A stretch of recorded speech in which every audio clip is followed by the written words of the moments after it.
Oke, Assalamualaikum warahmatullahi wabarakatuh. Bertemu kembali bersama Ibu dalam pelajaran kimia kelas 12. Materinya adalah elektrokimia. Baiklah, sebelum kita memulai pelajaran, baiklah kita lihat dulu tujuan pembelajaran kita. Yang pertama, tujuan pembelajaran kita adalah untuk menjelaskan konsep sel volta dan kespontanan reaksi. Kemudian, untuk mencirikan kutub positif dan kutub negatif dalam suatu sel volta, untuk melengkapi reaksi yang terjadi dalam suatu sel volta, dan melengkapi notasi sel voltanya sendiri. Selanjutnya, untuk menghitung potensial sel volta, dan yang terakhir untuk mengetahui kespontanan reaksi. Oke, sebelum kita mulai, kita ketahui dulu apa sih yang dimaksud dengan elektrokimia. Elektrokimia itu terdiri dari dua kata, yaitu elektro dan kimia. Elektro itu adalah listrik atau elektronik ya. Jadi elektrokimia itu adalah salah satu cabang dari ilmu kimia yang mempelajari aspek elektronik dari suatu reaksi kimia. Baiklah, dalam sel elektrokimia itu disusun suatu sel yang dapat mengubah energi kimia menjadi energi listrik atau sebaliknya energi listrik menjadi energi kimia. Oke, dalam suatu sel elektrokimia itu ada dua yang dipelajari. Yang pertama sel elektrolisis, di mana selnya itu mengubah energi listrik menjadi energi kimia, di mana arus listrik digunakan untuk melangsungkan reaksi kimia. Selanjutnya ada sel volta atau sel galvani. Pada sel volta atau sel galvani ini, energi kimia diubah menjadi energi listrik. Jadi, reaksi kimialah yang digunakan untuk menghasilkan arus listrik. Selanjutnya kita lihat tabel perbandingan sel volta dan sel elektrolisis. Oke, kita lihat. Sebentar. Oke. Energi kimia yang pertama diubah menjadi energi listrik pada sel volta. Kebalikannya pada sel elektrolisis, energi listriknya diubah menjadi energi kimia. Pada sel volta, katoda merupakan elektroda positif, anodanya negatif. Tapi kebalikannya, pada sel elektrolisis, katoda merupakan elektroda negatif dan anodanya merupakan elektroda positif. Tapi kedua sel ini mempunyai persamaan, yaitu di katoda sama-sama terjadi reaksi reduksi, sedangkan pada anoda terjadi reaksi oksidasi. Baiklah, selanjutnya. Pada sel volta kita ketahui. Pertama kita pelajari hari ini ya. Lihat dulu gambar yang sudah ada. Oke, mungkin ini adalah sesuatu yang sering sekali kamu lihat dalam kehidupan. Apa itu? Ya, itu merupakan baterai yang biasa digunakan untuk jam dinding, ya, untuk remote TV, ya, dan banyak kegunaan lainnya ya. Kemudian, nah, ini nampak gambar, ya, jam kamu itu kadang-kadang satu saat berhenti detaknya, ya, itu karena baterainya habis. Oke, nah baterai jam itu beda kan dengan baterai yang di gambar pertama tadi? Ya. Oke, selanjutnya. Nah, ini pasti kamu sudah tahu semua, ya kan? Oke, setiap hari kita pakai, setiap hari juga malam pasti kita cas setiap malamnya. Tapi suatu saat juga bisa rusak kan, baterainya perlu diganti lagi. Bukan HP-nya aja yang rusak, baterainya juga bisa rusak, ya kan? Oke, itu baterai HP-mu ya. Oke, selanjutnya ini mungkin yang jarang sekali kamu lihat. Tapi untuk beberapa kendaraan bermotor atau mobil, masih ada yang menggunakan baterai seperti itu. Tapi dulu sebelum listrik berkembang dengan pesat seperti saat ini, baterai basah namanya ya, dikenal dengan baterai basah. Baterai basah ini banyak digunakan di desa-desa untuk ya menggantikan aliran listrik yang belum sampai mungkin ke pedesaan, untuk menghidupkan TV, televisi di kantor desa, di kantor pos kamling, digunakanlah baterai seperti itu. Oke, istilahnya baterai basah. Beda dengan baterai 3 hal tadi, ya kan? Yang ini nggak ada basah-basahnya.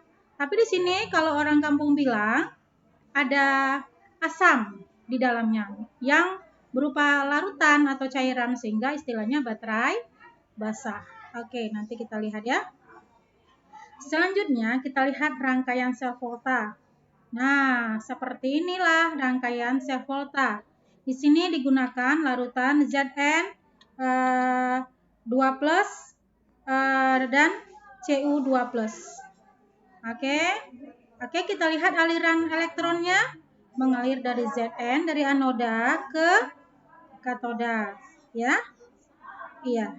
Oke, sedangkan arus listrik nanti kebalikannya. Oke, selanjutnya kita lihat ada jembatan garam. Itu tadi yang kita lihat seperti huruf U terbalik ini. Oke, ini namanya jembatan garam. Oke, apa sih jembatan garam? Jembatan garam atau salt bridge itu adalah tabung U, ya kan? Tabung U tadi kan, tapi dia terbalik. Yang mengandung larutan pekat elektrolit inert dalam agar-agar atau gelatin. Jembatan garam ini melengkapi rangkaian listrik dengan memungkinkan pergerakan ion dari satu larutan ke larutan lainnya tanpa mencampur kedua larutan tersebut. Selain itu, jembatan garam berfungsi untuk menetralkan kelebihan muatan pada kedua larutan. Oke, selanjutnya kita lihat tadi ada elektroda, ada yang anoda, ada katoda. Jadi ada dua jenis elektroda ya, ada anoda, ada katoda. Di mana terjadi reaksi oksidasi itu namanya anoda, reduksi itu katoda. Oke, selanjutnya sebelum kita belajar lebih jauh, ada namanya daerah volta. Kenapa daerah volta? Karena memang uap volta itu yang menemukan pertama kali tadi kan. Jadi daerah volta ini adalah deret kereaktifan logam. Baik, itu ada tanda panah ke kiri dan ke kanan. Ada H di tengah-tengah. Kenapa H di tengah-tengah? Karena H itu adalah dianggap sebagai elektroda standar. Karena dari dulu angkanya memang listriknya itu adalah 0,00. Jadi sebelah kiri dari 0 itu pasti minus. Matematika juga seperti itu ya kan? Sebelah kanan dari 0 itu pasti positif. Semakin ke kiri, maka harganya akan menjadi semakin negatif. Semakin ke kanan, makanya harganya akan menjadi semakin positif. Oke, jadi semakin ke kiri, itu semakin mudah mengalami oksidasi. Sifat reduktornya semakin kuat. Sedangkan semakin ke kanan, semakin mudah mengalami reduksi. Sifat oksidator yang akan menjadi semakin kuat. Oke, jadi dilihat sini anak panahnya. Semakin ke kiri. Berarti kalau kita bandingkan antara si Ca dengan si Al, siapa yang lebih kiri? Si Ca. Oke, berarti karena si Ca posisinya lebih kiri daripada si Al, maka si Ca akan lebih mudah mengalami oksidasi daripada si Al. Itu juga nanti kalau antara Cu sama Ag. Cu sama Ag. Siapa yang lebih kiri? Si Cu. Berarti Cu lah yang akan mengalami reaksi oksidasi. Pokoknya kata kuncinya, yang sebelah kiri posisi dalam daerah volta itu oksidasi, yang sebelah kanan itu reduksi. Oke, selanjutnya kita lihat contoh soal. Yang pertama, kita lihat posisinya di dalam garis bilangan. Nggak tahulah angkanya berapa ini. Yang penting posisi si Cu dengan posisi si Ag. Si Cu sebelah kiri, si Ag sebelah kanan. Seperti tadi kita bilang, yang kiri reaksinya oksidasi. Ya, benar. Karena dia lebih kiri, kutubnya negatif. Seperti garis bilangan, kembali Ibu tekankan ya. Garis bilangan itu pelajaran SD loh. Oke, selanjutnya karena Ag sebelah kanan, dia akan mengalami reaksi reduksi, kutubnya positif. Reaksi yang terjadi, kalau dia oksidasi, elektron itu dilepas. Kalau dilepas, berarti posisinya adalah di akhir. Sedangkan kalau dia reduksi, posisinya sebelum anak panah.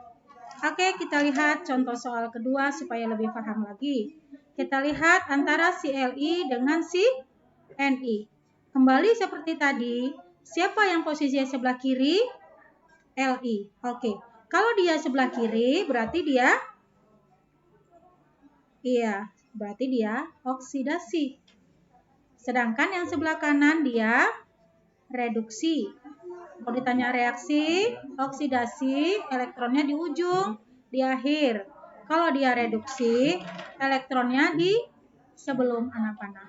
Oke, dibedakan, diingat antara reaksi oksidasi dengan reaksi reduksi. Oke, selanjutnya. Kita lihat latihan selanjutnya yang udah banyak angka-angkanya nih. Oke, jangan takut lihat angka, jangan takut lihat plus minus. Oke, pertanyaannya susunlah kelima logam dalam deret volta. Urutkan dari yang paling mudah mengalami oksidasi dan yang paling mudah mengalami reduksi. Kita lihat jawabannya. Sebelum menjawab, Ibu tampilkan angka-angkanya. Oke, kamu lihat angkanya? Oke, iya, belum ada ya. Itu baru garis panah, garis bilangan. Sekarang dari angka-angka ini, mana yang paling kiri? Angka minus pastinya. Kita lihat minusnya. Min 1, min 2, min 0. Yang lebih kiri, min 2. Terus, min 1. Terus, min 0. Berarti kita mulai dari BA, V, baru CD. Dari situ baru kita lihat yang positif. Plus 0,6, plus 0,9. Berarti urutannya 0,6 dulu, baru 0,9 ya kan? Oke, kita lihat jawabannya. Oke, ini di tengah-tengah. Perkara selisih-selisih ini kira-kira aja ya. Posisinya yang pertama BA karena dia min 2,90. Terus V min 1. Terus CD min 0. Terus 0,0. Terus plus 0,05. Terus plus 0,90. Kalau ditanya urutan oksidasi, kita lihat kan makin kemana, makin ke kiri kan, yang ini kan oksidasi kan, berarti urutannya ya tulis balik, tulis kembali. Tapi kalau reduksi kebalikannya, dari kanan ke kiri, tinggal balik aja. Oke, paham? Oke, mudah-mudahan paham dikit. Kita tambah lagi latihan keduanya. Oke, latihan keduanya dengan angka juga yang beramai-ramai ini, dengan pertanyaan yang juga sama seperti itu. Ya. Oke. Dilihat dulu soalnya. Udah kamu urutkan siapa yang paling minus? Oke, kita kasih tempo sebentar. Ada min 3, ada min 2, ada min 0,5, min 0,1. Urutin aja yang paling kiri siapa? Ya, pasti min 3 lah, ya kan? Karena dia paling kiri. Pasti paling ujung kiri adalah si Li. Iya, sambungnya SR. Sambungnya GA. Oke, terus si W kan? Oke, terus 0,0. Ya, terus 0,25. Oke, kita lihat. Susunnya benar jawaban kamu? Oke, alhamdulillah. Sekarang kita lihat siapa yang paling mudah mengalami oksidasi. Ya, kembali seperti itu dari kiri kalau oksidasi ya. Oke, kalau dari reduksi kita balik dari kanan, tapi jangan lompat-lompat loh. Ikuti urutannya juga seperti itu ya. Oke, selanjutnya notasi sel. Ada notasi sel, ambil oksidasi baru reduksi. Kalau perhitungannya enol sel, enol red kurang enol ox. Oke, nanti ada datanya tadi ya. Kespontanan reaksi itu dilihat dari harga enol selnya. Oke, selanjutnya kita lihat contoh soal. Oke, ini ada dua enol red yang diketahui. Oke, diingat semuanya adalah red ya. Dua-dua red ini. Cuman di antara kedua data ini, siapa yang posisinya lebih kiri, itulah yang akan mengalami oksidasi.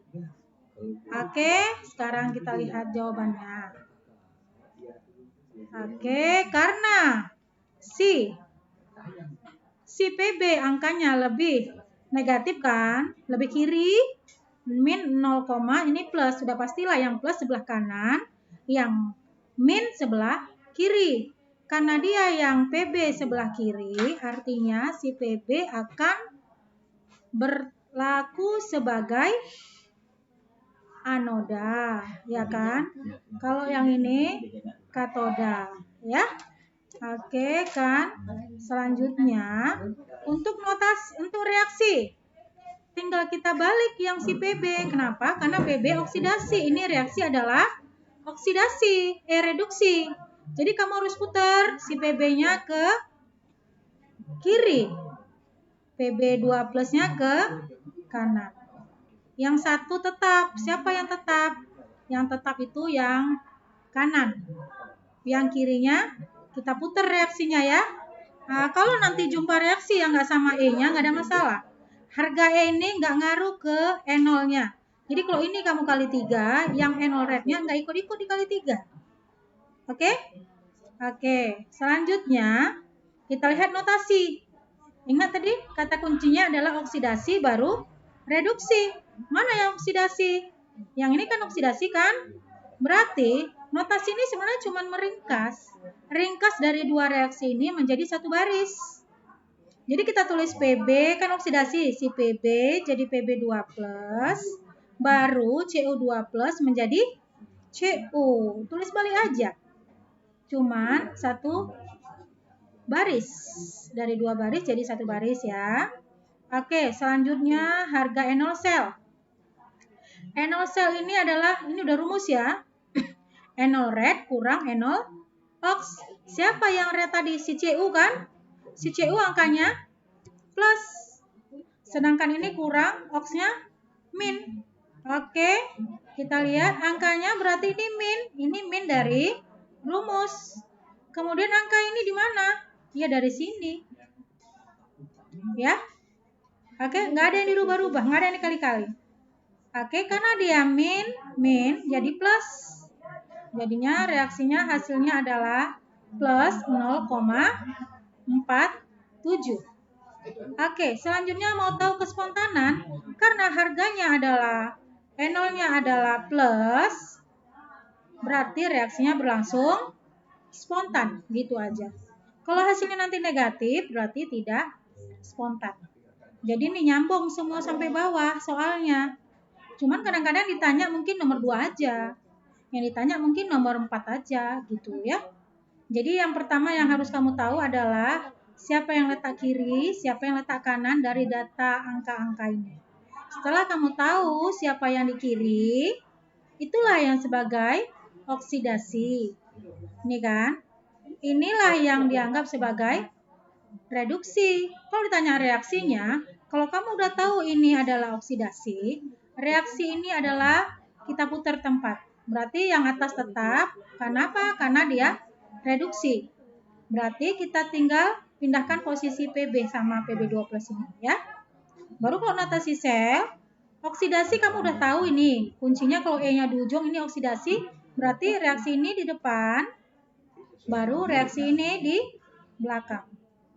Kalau angkanya, tinggal kita masukin angka ini juga. Apa adanya ya.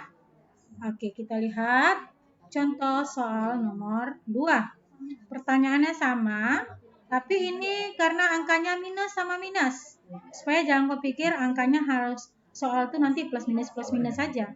Mungkin terjadi min sama minus. Kita lihat ada min 2 sama min 0. Kamu bayangkan dalam pikiran kamu, antara min 2 dengan min 0, siapa yang sebelah kiri? Lebih kiri sih min 2, baru min 0. Berarti si min 2-nya itu adalah anoda dan si Ni-nya adalah katoda. Berarti siapa yang mau kita balik di sini reaksinya? Reaksi atas apa reaksi bawah? Reaksi reaksi atas. Jadi nggak mesti juga kayak soal tadi harus di atas yang ditukar, harus yang bawah yang ditukar. Nggak tentu. Tergantung angka yang diketahui dalam soal itu ya.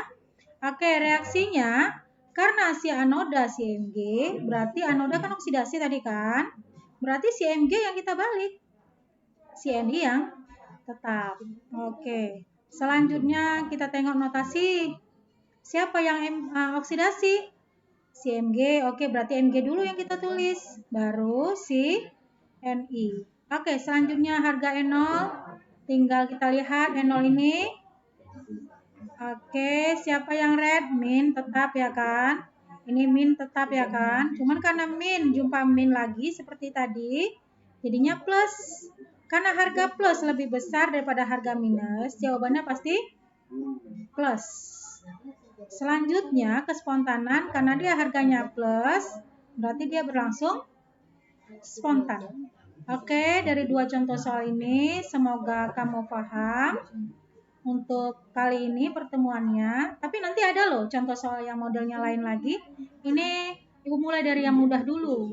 Nanti sekali lagi ada video yang akan Ibu berikan untuk contoh soal yang sering keluar di soal-soal baik UN kemarin-kemarin atau untuk SBMPTN selanjutnya. Oke, baiklah. Kesimpulan kita pada hari ini, yang pertama, sel volta itu mengubah energi kimia menjadi energi listrik. Selanjutnya, di dalam sel volta ada kutub positif, ada kutub negatif. Ada reaksi reduksi, ada reaksi oksidasi. Kamu harus tahu dari patokannya itu adalah yang sebelah kiri yang lebih negatif, ya kan? Garis bilangan lah. Yang lebih negatif kan sebelah kiri kan? Itu adalah anoda, reaksinya oksidasi. Oke, selanjutnya notasi sel voltanya itu oksidasi dulu ditulis, baru reduksi. Kemudian potensial sel volta itu adalah N0 reduksi kurang N0 oksidasi. Selanjutnya yang terakhir, reaksi dikatakan berlangsung spontan jika harga N0 selnya positif. Demikianlah. Mudah-mudahan kamu bisa memahami materi Ibu kali ini sehingga kamu bisa menjawab LKPD yang akan Ibu share selanjutnya setelah ini. Oke, terima kasih atas segala perhatian. Mudah-mudahan bermanfaat untuk kamu semua. Yang penting setelah ini akan ada LKPD, mohon dilihat classroom kita bersama. Oke, bye-bye. Assalamualaikum warahmatullahi wabarakatuh.